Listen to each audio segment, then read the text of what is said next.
Bonjour et bienvenue. Aujourd'hui, on va plonger dans des documents promotionnels pour une méthode de paris hippique. Ça s'appelle les 4 tickets magiques. Oui, bonjour.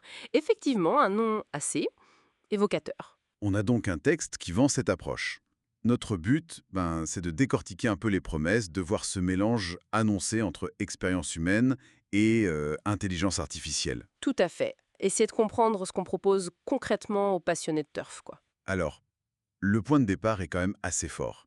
On nous dit que la méthode aurait généré plus de 800 000 euros de bénéfices nets, Ah oui, quand même. principalement grâce à ces fameux 4 tickets.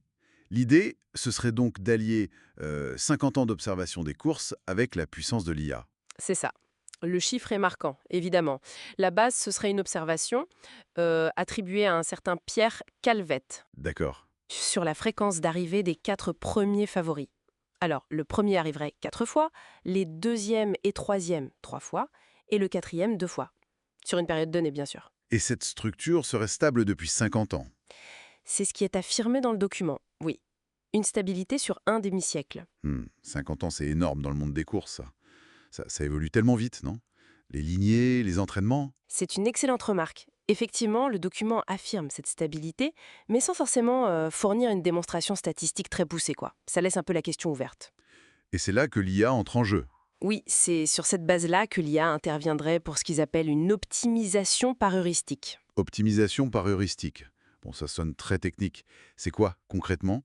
Juste un mot à la mode ou il y a quelque chose derrière? Bah, pour faire simple, l'heuristique, c'est une méthode pour trouver une bonne solution assez vite, sans garantir que ce soit la meilleure possible. Forcément.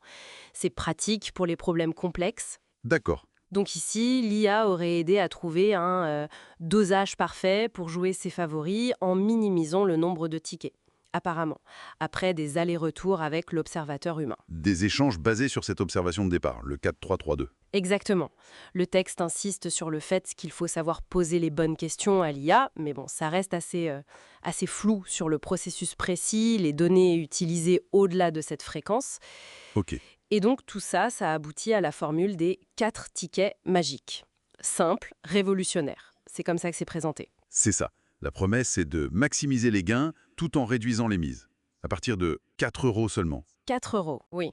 Et on parle d'un gain moyen possible de 172,90 euros pour ces 4 euros de mise sur la course majeure du jour. Mhm. C'est intéressant. Forcément. L'idée de simplicité, 4 tickets, c'est clair que ça parle. Et ça couvrirait les couplets, les trios et même les paris tiercés, quartés, quintés. Sur toutes les plateformes connues, PMU, Zsurf, Voilà, PMU, Zsurf, Ginibet, etc. et le public ciblé, c'est qui? J'ai vu qu'il y avait des témoignages, un utilisateur satisfait et même un professeur universitaire. Ça donne un air sérieux. Oui, ça vise sans doute le parieur passionné, mais que peut-être des résultats un peu aléatoires et qui cherche une méthode, une structure. Une sorte de solution miracle. On peut le voir comme ça. Le produit, c'est un e-book, vendu 37 euros, avec la mention que le prix va augmenter. Et il y a une garantie satisfait ou remboursé 30 jours. Classique. Et fait assez amusant, on nous dit que la méthode sera valable pour les 50 prochaines années. Ah oui, carrément. Une projection audacieuse, on va dire. C'est le moins qu'on puisse dire. Mais bon, après toutes ces belles promesses, il y a quand même un bémol important, n'est-ce pas? Un rappel à la réalité. Absolument. Et ça, c'est crucial. Le document inclut l'avertissement légal standard sur les jeux d'argent. Le fameux bandeau. Exactement. Il rappelle très clairement que, bon, les courses, c'est un divertissement, pas un moyen sûr de gagner de l'argent. Que les gains passés ne garantissent rien pour l'avenir. Et qu'il faut jouer responsable. Voilà, jouer uniquement des sommes qu'on peut se permettre de perdre. Les risques sont mentionnés, endettement, isolement. Il y a même un numéro d'aide. Ce qui crée un contraste assez saisissant avec les 800 000 euros de gains et la méthode infaillible pour 50 ans. Non? C'est tout le paradoxe, en effet. D'un côté, on a un marketing très très optimiste qui mélange la tradition, l'expérience et la technologie de pointe avec l'IA. Pour rassurer et faire moderne en même temps. Voilà. Et de l'autre côté, eh bien, le rappel légal nécessaire à la prudence et à la réalité du hasard, parce que les courses, ça reste aléatoire. Donc, si on résume, on a une méthode de pari. Base, observation historique des favoris. Optimisation, supposément par l'IA. Produit, iBook simple, pas cher au début. Promesse, gains élevés, méthode durable.